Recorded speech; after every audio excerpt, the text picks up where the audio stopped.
Buenas tardes. El día de hoy vamos a estar grabando la segunda parte de mi documental del RMS Olympic.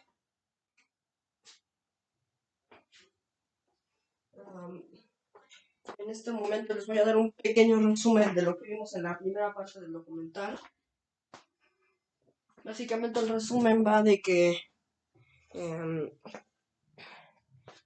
como Conrad construyó a Lusitania y a Mauretania, la Western Line tomó la decisión de construir la Gran Clase Olympic, una serie de 3 barcos gigantes llamados Olympic, Titanic y Gigantic.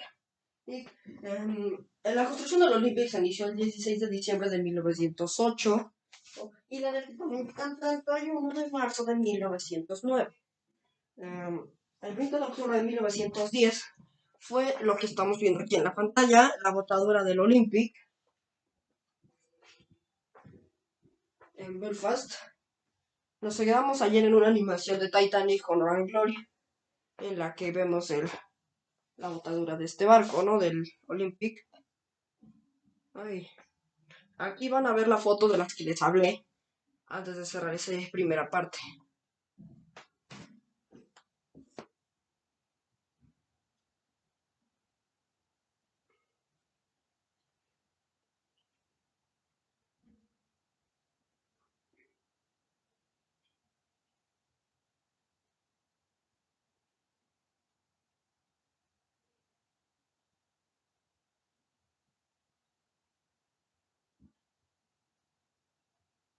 Ahí está. Esta es la foto de la que les hablé. Las ven desde la perspectiva que les dije. Después movieron al Olympic a un muelle cercano donde sería terminado. Miren, aquí ya lo vemos en el muelle. En este muelle.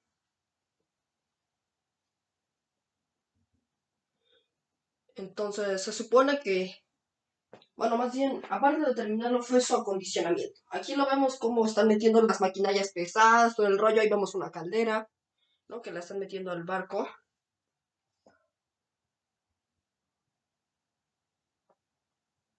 Sigue pintado de gris. Ya fue después de que lo pintaron de negro, le pusieron sus chimeneas, los mástiles, le metieron todo lo del interior para que se viera lo lujoso, ¿no? Le pusieron sus anclas. Luego, de vez en cuando los movían a diques que se podían vaciar y llenar de forma voluntariamente humana para colocarle cosas como las hélices, ajustar el timón, ¿no? Ese tipo de cosas. Porque sí, cuando lo botaron no tenía hélices. Aquí vemos el preciso instante en que están colocando una. Aquí esta es otra foto, aunque creo que esta es del Titanic, pero no sé, no estoy seguro. Aquí ya vemos con los hélices ya puestas. Con eso lo sostenían al dique. Por alguna razón nos están mostrando esta foto de cuando lo estaban botando. Aquí también le colocaron los botes salvavidas, las sillas. Aquí estamos viendo cómo ahí estaban dispuestos los botes salvavidas en ese entonces. Eran 20 gente, o sea. Contando los 4 botes plegables, eran 20. Otra vez vemos una vista de la cubierta de botes. Esta es la sección de primera clase de la cubierta de botes. Que los de Westra querían que los botes no le taparan la vista a los de primera clase del océano. Y vemos otra vez al Olympic, ¿no? En su acondicionamiento, como están todavía viendo lo de las chimeneas. Y bueno, al parecer en este día fue abierto al público, no sé, por las banderas que le colgaron. En fin, parece ser que es cuando el Olympic sale de Belfast el 2 de junio de 1911 para ir a Southampton o a Liverpool, no sé. Voy a tener que ponerle el audio del video un segundo. ¿Qué está diciendo? El Olympic fue remolcado a través del canal de Belfast y navegó por primera vez en mar abierto. Ah, las pruebas marinas, gente. Estamos hablando de las pruebas marinas. Déjenme ver qué ya ocurrieron. Los 2 días de pruebas de navegación Comenzaron el día 29 de mayo. Fue el día 29 de mayo de 1911. Entonces, por lo que acabamos de escuchar, no sé si se escuchó, pero unas revolcadoras jalaron al Olympic por el canal de Belfast y navegó por primera vez en mar abierto. Por eso lo estamos viendo de esta manera. Ya había sido terminado. Fue después entonces que se terminaron las pruebas y el 31 de mayo fue que dejó Belfast para entrar en servicio. Este mismo día fue el día que votaron al Titanic. Aquí lo estamos viendo, otra foto de la misma perspectiva. Y aquí vemos que están empezando con la parte del Gigantic.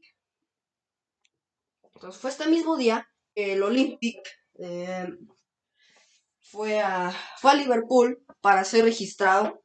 ¿No? Liverpool es su puerto de registro. Y después, creo que ahí se quedó un tiempo, creo que fue abierto al público, no estoy muy seguro. Creo que eso es lo que pasó, ¿no? Con el Olympic ahí. Y se quedó ahí un tiempito. Ya fue después que el 2 de junio de 1911 salió Southampton, donde llegó temprano, ¿qué día? Fue amarrado en el muelle 40. El Olympic partió de Liverpool con rumbo a Southampton, donde llegó temprano en la mañana del día 3 de junio. El día 3 de junio. El muelle 40. Fue amarrado en el muelle 44 de White Star. Ahí lo estamos viendo en Southampton. Sí, ya sé que debía haber preparado un guión, pero pues, eso no se me ocurrió. En fin, en este momento que la tripulación empezó a subir al barco, se empezó a cargar el barco con comida, mantas, todo ese tipo de cosas que se necesitarían para los pasajeros del viaje inaugural. Y claro, se necesitaba abastecer las carboneras, ¿no? Se tenía que abastecer las carboneras y pues era una tarea algo sucia, ¿no? Bueno, ahora vamos a darles un pequeño tour de lo que había dentro del barco, o no sé, creo que me estoy confundiendo. No, cadera. En fin, se supone que para primera clase estaban los mejores espacios. Este es un boleto del Titanic porque ahí dice, miren, 10 de abril de 1912, Titanic, pero esto es era un boleto para alguien de primera clase. Maldito mosco, no me puedo apretar para matarlo. En fin, ahora sí, vamos a darles un pequeño tour de cómo estaba el barco por adentro. ¡Uop! Primero vemos tres ascensores. Aunque había uno cuarto, este era para segunda clase, miren, aquí está, ¿no? Y también tenía su escalera. Vemos aquí el video de los ascensores que les había mostrado en el documental pasado. Bueno, en la parte pasada del documental. Y pues, digamos cómo funcionaba, que lo lleva a la otra cubierta, a tal otra. Ahí vemos una entrada al gimnasio, creo. Sí, miren, es el gimnasio.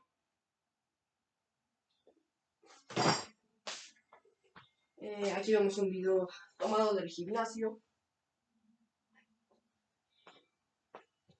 Que tenían como algunos salarios para las personas, eran como no sé, de la tarde al mediodía. Ahí vemos distintos aparatos que todavía se usan en la actualidad para hacer pierna, brazo, pecho. Esta es la piscina, era templada.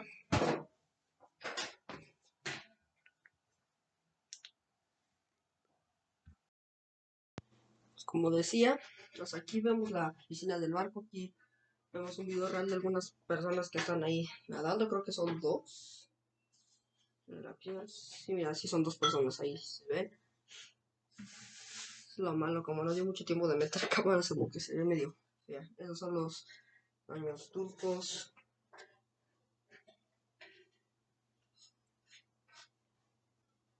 Ahí vemos un dibujo de cómo se veían a color, ¿no?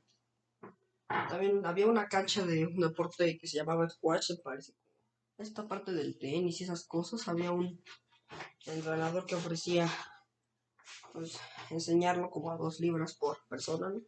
Y ahí está la escalera. Y le pusieron una cúpula que dejaba pasar la luz natural en el día, ¿no? Y en la noche prendían una luz. El grabado que está acá es como representando la gloria del tiempo, ¿no? Ellos le están explicando, ¿no? Cuál es el rollo. El grabado de madera que rodeaba un reloj.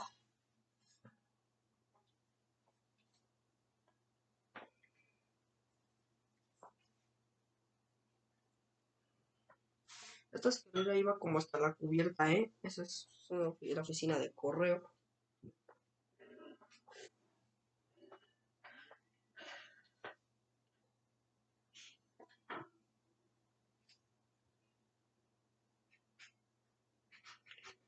Ah, y marco que es una peluquería o algo así como para cortarse el cabello. O ahora una tienda de recuerdos, no estoy muy seguro. Un salón. Creo que era un salón de fumadores por cómo se ve la situación. Sí, que el mosco este.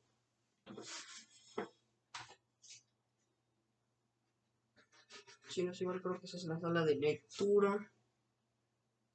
Pinche mosco.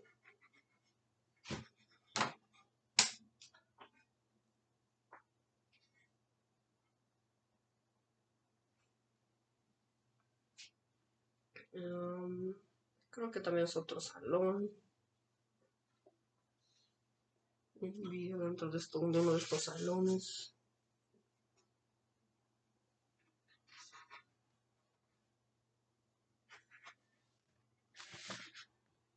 Creo que será uno de los cafés o comedores.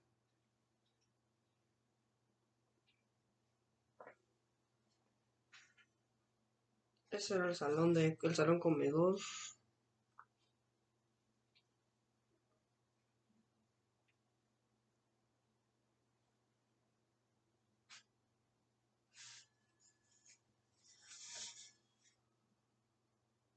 Aquí vemos un video de unas personas en el comedor de estos barcos.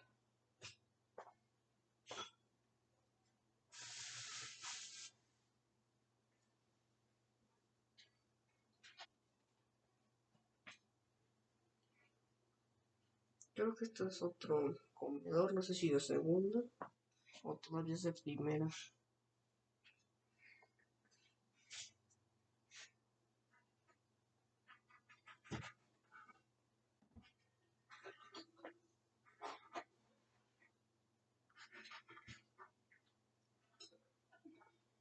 Creo que ese es otro salón.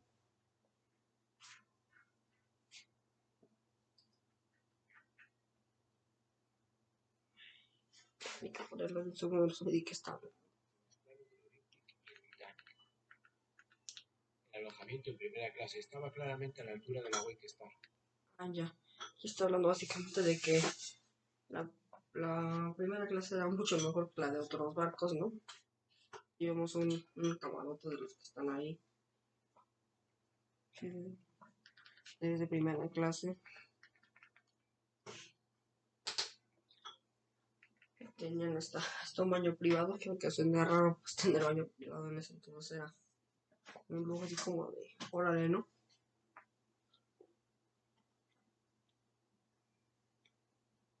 Ahí está la cubierta de botes o de paseo.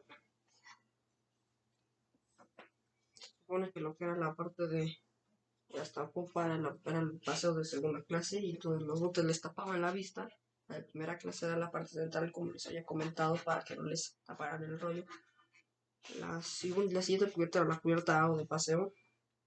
Básicamente esta recorría toda la parte central del barco y estaba diseñada para lo mismo, para pasear. Aquí estaban cosas como los cafés, ¿no?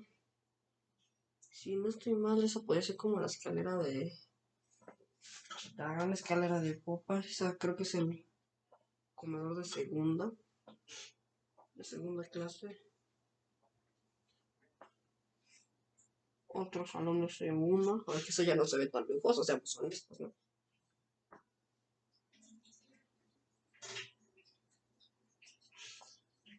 Eso parece ser un camarote de tercera. Eso parecía un camarote de tercera por cómo estaba. Perdón, siga el mosco fregando. Otra oficina de correos.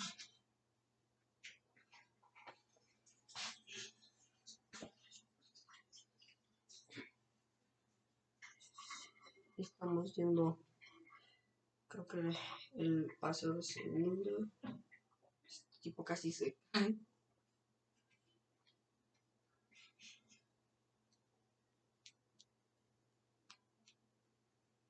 Otra vez estamos en la cubierta de paseo. Parece ser el comedor de tercera clase. Y hablando de esta, pues la primera clase de otros barcos era peor que la tercera clase de la clase olímpica. O sea, se supone que los camarotes de estos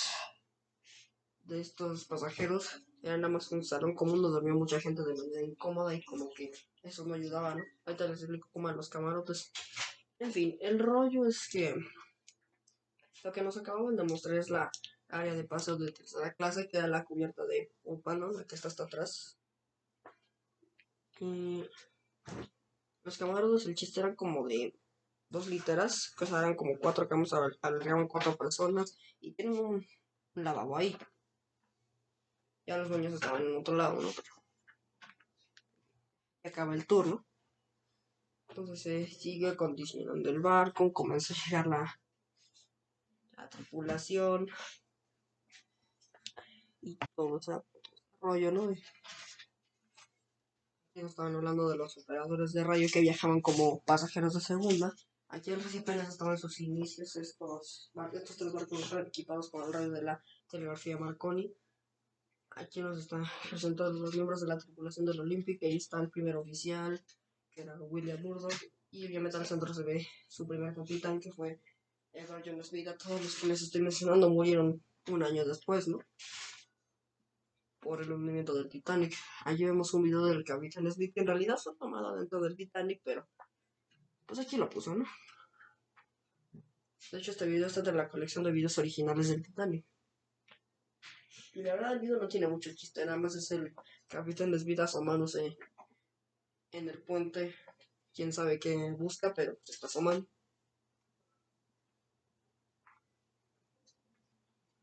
Aunque nunca entendí esos brillitos. Ahí están subiendo los equipajes al barco. Yo pensaba que ese también estaba entre la sección del Titanic. Bueno, aquí ya. Es 14 de junio de 1911. Es el viaje inaugural del Olympic. Se registraron varias personas ahorita, les digo cuántas. Pero en fin, el viaje iba a ser de Southampton a Nueva York, como el del Titanic. Esto es básicamente, este es el video original del primer viaje del Olympic. Ya lo han de haber visto muchas veces. Ahorita les voy a enseñar otra versión más resumida. Solo quiero corroborar cuánta Llegó el gente esperado día en que el Olympic tenía que iniciar su viaje inaugural. estaba Mucha a gente bordo. asistió al muelle para ver partir al Olympic. Incluso una banda tocó en directo. También una banda, ¿eh? El barco más grande del mundo soltó amarras y lentamente se alejó del muelle de Southampton para iniciar su viaje inaugural a través del Atlántico Norte hasta Nueva York. Entre los pasajeros de primera clase se encontraba el presidente de la White Star Line. Obviamente también subió al viaje el de Bruce Ismay, como en el Titanic, ¿no? Camión. Y su esposa, Obviamente así como el diseñador Thomas Andrews. También Thomas Andrews tenía que ir para asegurarse de que todo iba bien. Igual que el Titanic, ¿no? Básicamente pasa lo mismo.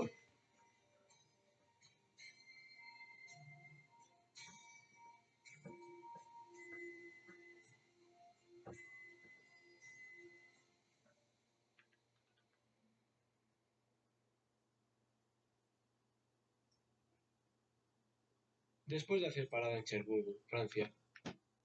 Y no dijo exactamente cuántas personas se registraron, pero déjenme ir un segundo a buscar la animación. Aquí está. Esta animación es de ese día. Es el Blue Star Line. Es 14 de junio de 1911. Aquí lo vemos como arranca. De la misma manera que el Titanic, ¿no? El motor arranca. Lo malo se ve de la fregada, pero sí es esto. Entonces, pues sí, fue lo mismo que el Titanic. Hizo escalas en Cherburgo y Queenstown para después continuar a Nueva York. La gran diferencia aquí fue que obviamente no apareció ningún iceberg madrugador que tuviera ganas de fregarse al barco, ¿no? Así, no apareció ningún iceberg madrugador. Entonces, pues el Olympic llegó a Nueva York. ¿Qué día llegó? Pasaba por Down Rock, en Irlanda, y acababa cuando pasaba por el faro de Ambrose, en Estados Unidos. El Olympic lo completó en 5 días. Básicamente llegó a Nueva York el día 19 de junio de 1911. por lo menos creo que es así, al menos 19, 20, 21, por uno de esos días llegó. Esta es la foto que está en las miniaturas de mi documental. En fin, llega a Nueva York, todos los barcos lo saludan, excepto por uno, siendo el RMS Lusitania, que estaba dirigiéndose en dirección contraria. Básicamente el Olympic pasa a su lado y el Lusitania se mostró diferente. Pero aquí se piensa que más bien es porque el capitán estaba metido en otra onda y pues como que no se dio cuenta de la presencia del otro barco y pues ahí lo vemos, miren, es una foto de ese momento que el Lusitania se mostró diferente para saludar al Olympic. Y pues, bueno, al final tuvo un pequeño incidente ya que al detenerse en el muelle, rozó un poco el muelle y pues como que se lastimó un poquito, ¿no? Un poquito. Ya estaba llegando a Nueva York, no le iba a pasar nada.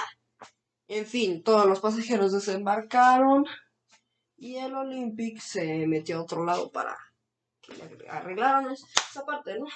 Entonces esa misma noche se celebró una cena gorda, se invitaron varios personajes importantes de América para estar en el Olympic y en la cena.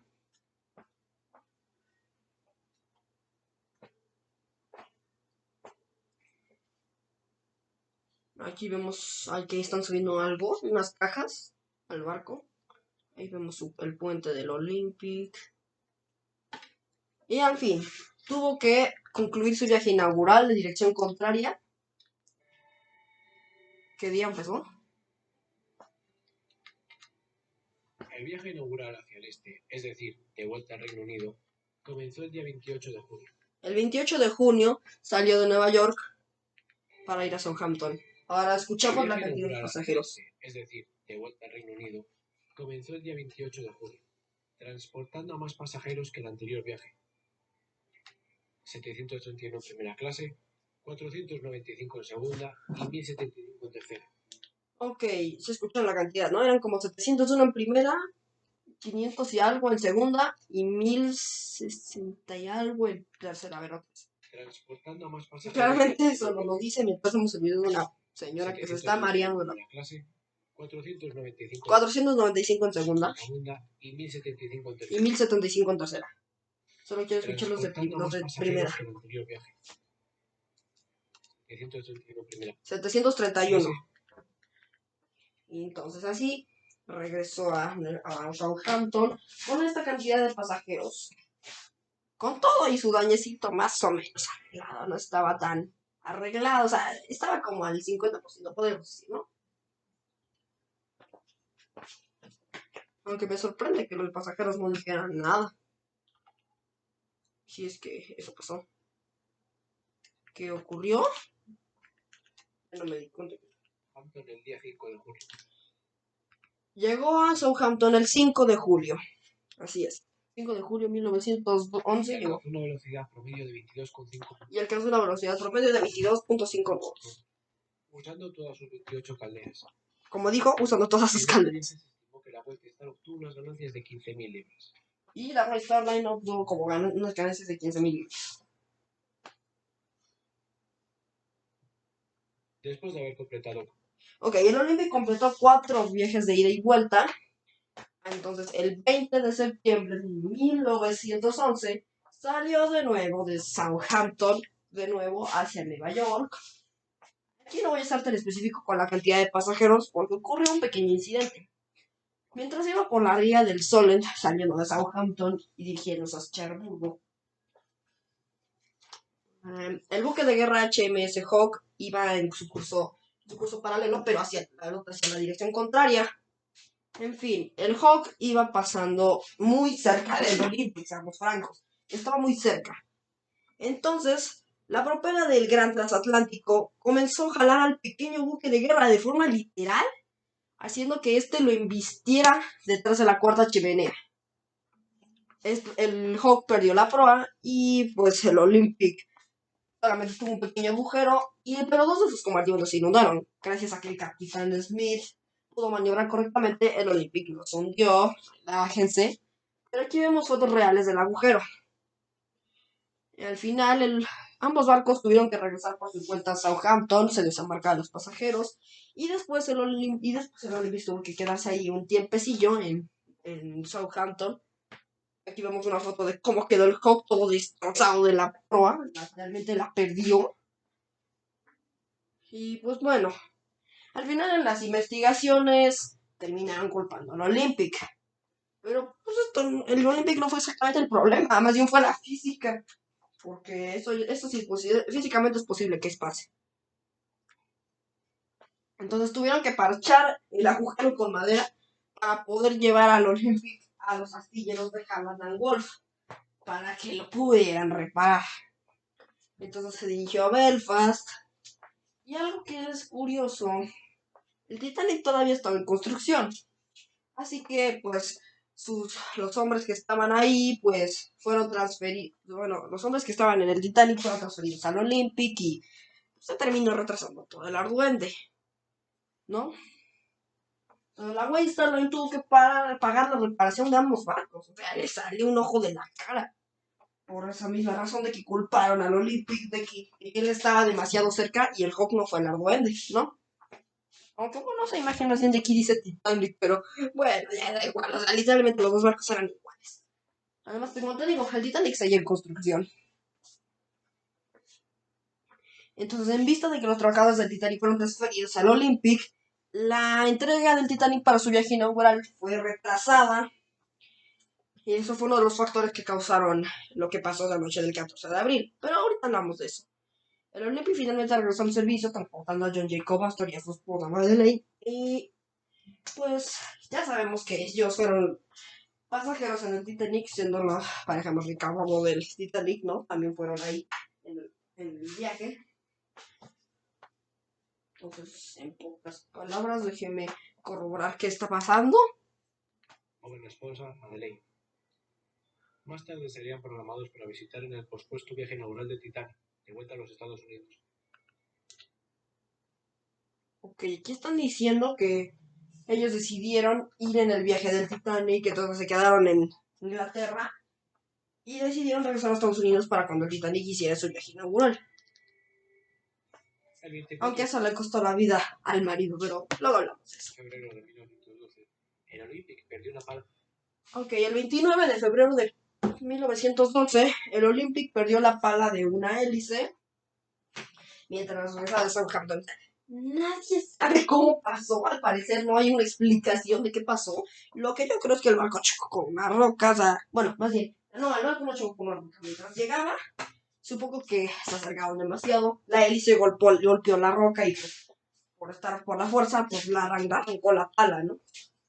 Y entonces, el Olympic tuvo que ser llevado de nueva cuenta a los astilleros Harland and Wolff a sus reparaciones. Entonces, de nuevo, el Titanic se encontraba en su acondicionamiento de la misma manera que el Olympic le colocaba las chimeneas, le metían el equipaje pesado, todo ese rollo, ¿no? Las calderas, los motores, toda esa parte, los mástiles.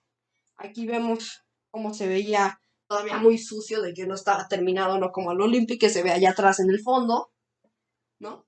Y de nueva cuenta, para repararlo, se tuvieron que transferir a las personas del Titanic al Olympic, retrasando la entrega de su viaje inaugural al 10 de abril de 1912. Después de esto ya no hubo más retrasos, ya que si no, tal vez sí se hubiera podido salvar al Titanic.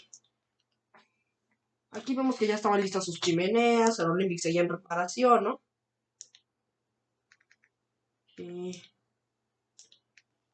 aquí vamos a mirar la foto real de cómo perdió la pala. Miren, ahí se ve claramente cómo le falta la pala superior.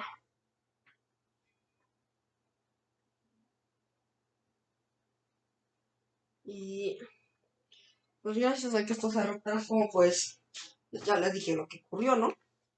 Se les tomaron varias fotos a ambos barcos juntos en estos momentos.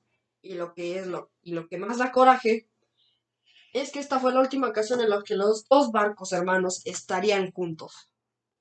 Esta fue la última ocasión. Miren, el Olympic es este, el Titanic es el de acá. O sea, eso yo cuál es cuál. El Titanic está rodeado de grúas y todo el rollo. Y el Olympic está básicamente solo hay un remolcador a su lado. Aunque también parece lo más y que esos barcos que actualmente todavía existen. En fin, el Olympic salió nuevamente de Southampton a Nueva York el 3 de abril de 1911, un día después de las pruebas marinas del Titanic, que fueron del 2 de abril. Al principio estaban programadas para el 1 de abril, pero por el mal clima fueron transferidas al 2. El capitán del Titanic, Edward John Smith, del Olympic, Edward John Smith fue transferido al Titanic y dejando al Olympic al mando del capitán Herbert Haddock. También otros oficiales como el oficial en jefe Wild y el primer oficial Murdoch fueron transferidos al Titanic. Aunque el oficial en jefe Wild solo iba a estar en el Titanic durante su viaje inaugural, después regresaría al Olympic, dejando al oficial Murdoch como oficial en jefe. Pero bueno, en el caso, voy a comentarles una pequeña cosita.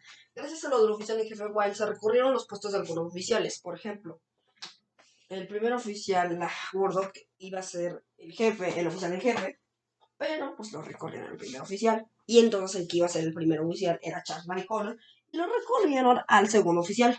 El segundo oficial original, David Bly, es que tengo su nombre escrito en otra parte. Le vamos a llamar David, ¿no? Pues nada más le dijeron que se quedara en Inglaterra con instrucciones de estar disponibles para cuando acabara el viaje inaugural. Entonces el resto de oficiales que eran Pittman, ¿cómo se llamaba el otro? Ay, no me acuerdo cómo se llamaba el cuarto oficial. Ahorita lo busco. El quinto oficial Lowe y el sexto oficial Moody. Pues ellos se quedan en sus puestos originales. Lo malo es que este oficial olvidó entregar la llave de los prismáticos y ya sabemos el gran. Pues bueno, en fin. El Olympic llegó a Nueva York el 10 de abril de 1912, mismo día en que el Titanic empezó su viaje inaugural en el mismo curso. Aquí vemos unas fotos del Titanic ya ahí en el muelle. Entonces al mediodía el Olympic, el Titanic dio 3 toques largos de su silbido y se fue, ¿no? Lo mismo, Cherburgo, Queenstown, y el 11 de abril continuó su viaje a Nueva York. Así se iba. El Titanic, ¿no? Obviamente ya sabemos qué es lo que pasa después, lo del 2 al 13 de abril, todo normal, todo Fish Night, ya sabemos que hubo un incendio en la Carbonera 10, que se extinguió ese mismo día, pero todo normal, todo Fish Night, todo correcto, todo normal. Hasta el domingo 14 de abril de 1912. El Titanic hizo escala en el puerto francés de Cherbourg. Ok, aquí está hablando de las escalas del Titanic. A las 12:30 de la mañana siguiente paró en Queenstown. Estas fotos que estamos viendo aquí en Queenstown fueron tomadas por un fotógrafo que estuvo solamente hasta Queenstown en el Titanic. Y pues sí, tomó algunas fotos del interior, ¿no? Y ya cuando se bajó en Queenstown, tomó estas fotos del Titanic alejándose. Y lo más seguro es que esta foto que vemos aquí sea la última foto hecha del Titanic real. Esto es lo más probable. El jueves 11 de abril por la tarde, el Titanic desapareció en el horizonte del océano Atlántico. Entre sus pasajeros se encontraban el presidente. Aquí está hablando de los pasajeros. Estaban obviamente el presidente de la White Star Line, su esposa, Thomas Andrews, ¿no? Estaba este personaje, John Jacob Astor, que era el hombre más rico a bordo y todo esa parte, ¿no? Pues aquí estamos viendo más o menos la ruta del Titanic, cómo iba avanzando hacia Nueva York. Pero como dije, domingo 14 de abril 1912, eran las 11:40, ¿no? Bueno, más bien, ese mismo día, muchos barcos comenzaron a enviarle al Titanic advertencias de icebergs, como barcos como el Caronia, el Baltic y también el Californian en la noche, que se había detenido por un campo de hielo. Le envió una advertencia al Titanic, pero el operador de jefe de radio del Titanic, Jack Phillips, le dijo que se callara. Y algo que no mencionan aquí, pero el SS Mesaba les envió una advertencia en la noche de que había un hielo ahí, ¿no? Harold Pride, el operador de radio asistente, decidió guardarlo porque no quería despertar a Jack Phillips, que estaba intentando dormir. Lo malo es que como ambos no eran marineros, no comprendieron que el hielo estaba justo enfrente de donde iba el Titanic. O sea, como que errores, ¿no? Por necesidades del guión, ¿no? Entonces, como eso de las 11:40 fue cuando el vigía del Titanic, Frederick Fleet, detectó el iceberg, dio 3 campanadas de la campana. Inmediatamente los motores se pusieron en marcha atrás, todo hacia babor. Estas son imágenes de una de las películas. Entonces en ese mismo instante, pues, 37 segundos después, viajando como a 20 y tantos nudos, el estribor de proa del Titanic golpeó el tímpano de hielo, abriendo 5 de sus compartimentos. Y aquí está la cosa con Thomas Andrews. Él mismo diseñó los 3 barcos para que con 4 de ellos, o sea, con 2 a 3 de ellos, todavía podía seguir viajando. 4 en compartimentos, tal vez se necesitaría que lo remolcaran, pero con 5 ya era imposible. Le preguntaron a Thomas Andrews en cuánto tiempo tenía para hundirse. Y pues él, con los ojos hundidos, levantó la mirada de su papel y se preparó para sentenciar el destino de su barco. Según él calculó que se iba a hundir en un máximo de 1 hora y media. Eso no es algo pesimista, porque sabemos que subió en 2 horas y 40 minutos, pero aquí vamos a una imagen de más o menos qué compartimento se abrió. Y pues sí, el Titanic se hundió en 2 horas y 40 minutos. El 15 de abril llegó, ¿no? Fue cuando ocurrió todas las historias que conocemos, la banda que se quedó tocando hasta el final, Andrews y el capitán como que se quedaron en el barco hasta el final, ¿no? El presidente Ismay hizo su fregadera de abandonar el barco, los oficiales que murieron, ¿no? Más, bueno, en fin. Los SOS del Titanic enviados por Jack Phillips y Harold Wright llegaron a muchos barcos del área, siendo barcos como el Virginian, el Birma, Parisian, Mount Temple, el Carpathia. Le hubieran llegado al California, que estaba bastante cerca, y no sé por qué su operador de radio se había ido a dormir después de lo que le dijo el del Titanic, ¿no? Jack Phillips. Pues se había ido a dormir, ya no detectó las señales porque se había apagado la radio. Y otro barco al que le llegó las señales resulta ser nuestro protagonista, el RMS Olympic. Así es, aquí lo estamos viendo, no se alcanza a leer muy bien, pero aquí dice Olympic. En fin, el barco también estaba regresando de Nueva York a Southampton. Cuando detectó las señales, el Olympic le preguntó qué onda. El Titanic les dijo que prepararan sus botes y que fueran tan rápido como podían ayudarlos. Lamentablemente el Olympic estaba a más de 1000 millas de distancia, no pudo hacer nada, pero aún así Herbert Haddock ordenó que se balancearan los botes hacia afuera y pues el Olympic se echó, iba lo más rápido que pudo, pero como dije, lastimosamente estaba muy lejos, no pudo hacer nada para ayudar a su hermano menor. Entonces, pues, con todo y que lo dio todo el barco, lo dio todo. Durante un montón, desde la 1 de la mañana estuvo monitoreando las señales y pues llegó un punto en que ya no recibía nada, ya no recibió nada. Y las sospechas de que su hermano se había hundido eran cada vez más grandes, ¿no? Como sabemos, el Titanic se parte en dos, se hunde ya, valió, ¿no? Y pues aún así, el Olympic intentó con todas sus fuerzas llegar al menos a rescatar a los sobrevivientes, cosa a la que ni siquiera pudo llegar. Pues como sabemos, el RMS Carpathia, el barco de Cunard, alcanzó velocidades inesperadas esa noche, alcanzando 15.5 nudos. ¿Recuerdan al Carpathia, no? Les hablé de él cuando fue la botadura. Su velocidad máxima era 12 nudos. El Carpathia era este barco de Cunard que fue a rescatar a los del Titanic. Y les digo, alcanzó velocidades inesperadas esa noche. 15 nudos no es cualquier cosa, hombre. Para el Carpathia no. Para otros barcos sí, ya lo era, pero pues no. En fin, los 2.229 pasajeros, incluyendo la tripulación, murieron casi todos. 700 personas sobrevivieron. A la mañana siguiente, pues, muchas personas comenzaron a sospechar lo que pasaba, con todo y que el capitán Haddock le había pedido a la tripulación que no dijera nada. Era obvio que la tripulación, su lenguaje corporal decía mucho. Los pasajeros comenzaron a sospechar que algo había pasado con otro barco, y la gente pensaba que algo había pasado al Titanic por cosas que decían los operadores de radio y esas cosas, ya saben. los rumores y chismes se extienden rápido, ¿no? Y en fin, en una de esas, el Olympic se encuentra con el Carpathia. Aquí vemos una imagen de él. Y pregunta si puede llevar ella a los pasajeros de Nueva York. Pero básicamente, el capitán Rosso del Carpathia consideró que sería muy poco.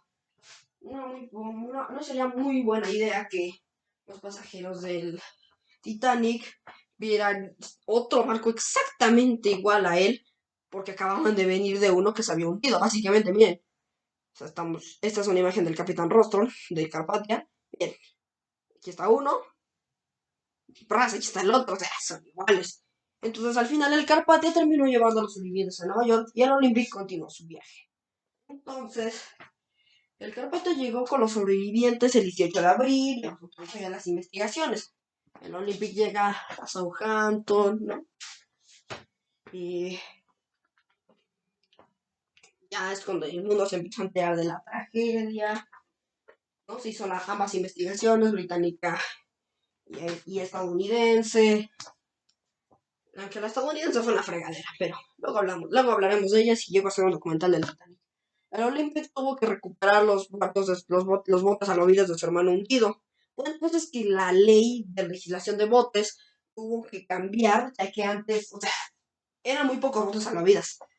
Entonces la tripulación del Olympic se puso en huelga de que no iba a hacer otro viaje hasta que le pusieran suficientes botes salvavidas al barco. Entonces, pues, llamaron bastante, consiguieron muchos más botes, ¿no?